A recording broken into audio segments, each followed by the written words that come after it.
Everyone, आज की video में हम देखेंगे कि जो हमारे क्वाड्रेटिक पोलिनोमियल है उसके जीरोस और कोफिशिएंट के बीच में क्या रिलेशन होता है। तो सबसे पहले हमें पता होना चाहिए कि क्वाड्रेटिक पोलिनोमियल क्या है। तो जो क्वाड्रेटिक पोलिनोमियल है वो पोलिनोमियल है जिसकी डिग्री 2 होती है, यानी कि जैसे a x square plus b x plus c, ये हमारी एक क्वाड्रेटिक पोलिनोमियल है जो हमारी इन जनरल लिखी जाती है। अब बात आती है कोफिशिएंट की। कोफिशिएंट क्या है? देखिए, इसमें जो ए है वो एक्स स्क्वायर का कोफिशिएंट है, जो बी है वो एक्स का कोफिशिएंट है, जो सी है वो हमारी कांस्टेंट टर्म है। अब बात आता है जीरोस। जीरोस क्या होती हैं? तो ऐसी एक्स की वो वैल्यू जो इस पोलिनोमियल को जीरो कर दे वो जीरोस ऑफ पोलिनोमियल होगी। लेकिन क्योंकि यहाँ पे हम क्वाड्रेटिक पोलिनोमियल की बात कर रहे हैं और यहाँ पे जो इसकी डिग्री है वो 2 है। क्वाड्रेटिक पोलिनोमियल मीन्स उसकी जो हाईएस्ट डिग्री है वो 2 होनी चाहिए। तो इसमें जो जीरोस होंगी वो भी मैक्सिमम 2 होंगी। तो इन जीरोस के बीच में और जो हमारे कोफिशिएंट है ए बी सी, इनके बीच में क्या रिलेशन है वो हम यहाँ पे देखेंगे। देखिए, अगर यहाँ एक क्वाड्रेटिक पोलिनोमियल है तो इसकी जीरोस 2 होंगी। मान लीजिए इसकी जीरोस है अल्फा और बीटा, दो जीरोस होंगी तो हमने उसके मान लिया अल्फा और बीटा। अब ये है जीरोस और ये है हमारी कांस्टेंट सॉरी कोफिशिएंट। तो अब हमें इनके बीच का रिलेशन दिखाना है कि इनके बीच में क्या रिलेशन होगा। तो यहाँ से हमें मिलता है कि जो सम ऑफ जीरोस है, यानी जो ये अल्फा और बीटा है, इनका जो सम होगा, यानी अल्फा प्लस बीटा क्या होगा हमारा, minus coefficient of x by coefficient of x square, यानी minus b by a. Sum of zeros होंगी हमारी माइनस बी बाय ए। ऐसी प्रोडक्ट ऑफ जीरो क्या होंगी?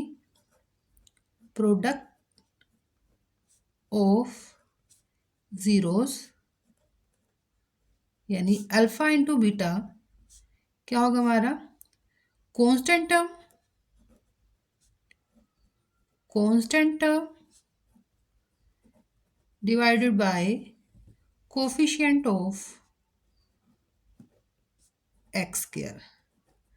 अब कांस्टेंट टर्म क्या है? सी, ये हमारी कांस्टेंट टर्म है, और एक्स स्क्वायर का कोफिशिएंट यानी ए।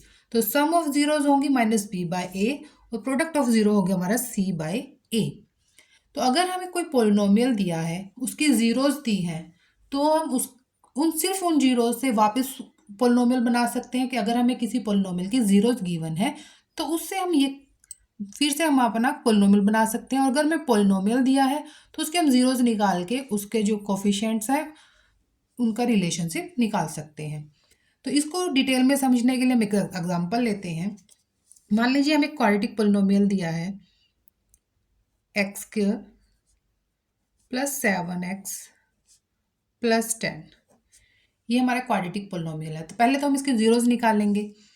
अब इसके जीरोस निकालने के लिए मान लेते हैं हम ये इक्वल टू ज़ीरो है, क्योंकि जीरोस वही होंगे जो उसको जीरो बना देंगे। मान लिया हमने ये ज़ीरो है, तो यहाँ से इसको सोल्व करेंगे तो इसके हम फैक्टर बनाएंगे, ऐसे फैक्टर जिनको मल्टीप्लाई करके 10 आए, यानी 5x प्लस 2x, इनको मल्टीप्लाई करेंगे तो 10 आएगा और ऐड करेंगे तो 7x आएगा।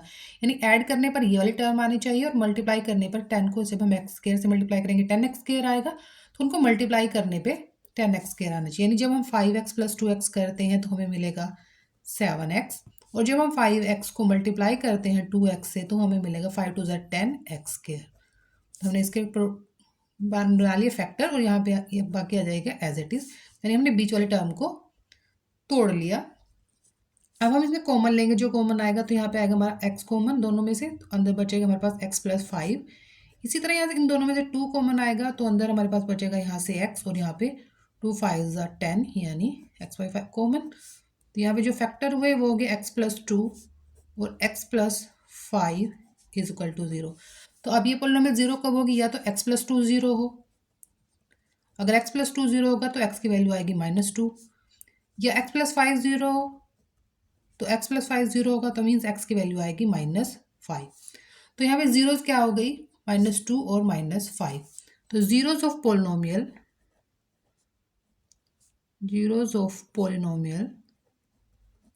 Is equal to -2 and -5। -5। जो हमारे अल्फा बीटा थे वो हमारे -2 और -5 आ गए। अब हमें उसका रिलेशन निकालना है, तो सम ऑफ जीरोस क्या होगा, -2 प्लस -5, ये किसके इक्वल होना चाहिए, -b/a। अब यहाँ पे b क्या है 7, तो माइनस बाहर और b 7/a, यानी इसके साथ जो कोफिशिएंट है वो है हमारा 1। अब देखिए यहाँ पे -2 और -5 को जब हम ऐड कर रहे हैं तो हमें -7 मिल रहा है, और जब हम इस तरह से सोल्व कर रहे हैं तो ये भी हमारा -7 आ गया। तो यहाँ से हमें मिल गया कि सम ऑफ जीरोस इक्वल होंगे -b/a के। प्रूव हो गया ये। अब हमें प्रोडक्ट दिखानी है, तो जब हम -2 को मल्टीप्लाई कर रहे हैं -5 से, तो किसके इक्वल होना चाहिए वो, c/a के। c हमारा यहाँ पे क्या है 10 और a क्या है हमारा 1। तो जब हम इसको सोल्व करें -2 माइनस माइनस प्लस हो जाएगा और 5 2 ज़ा 10, और 10/1 10 ही होगा, तो left hand side right hand side के इक्वल होगी। तो यहाँ से प्रूव हो गया कि जो हमारा सम ऑफ जीरोज है वो -b/a होगा, यानी coefficient of x bye coefficient of x square, और जो हमारा प्रोडक्ट ऑफ जीरोज है वो होगा constant term by coefficient of x square. तो ये रिलेशनशिप होती है हमारी जीरोज, पोलिनोमियल की जो जीरोज है उनमें और उसके कोफिशिएंट में। तो आज की वीडियो में इतना ही। Thank you.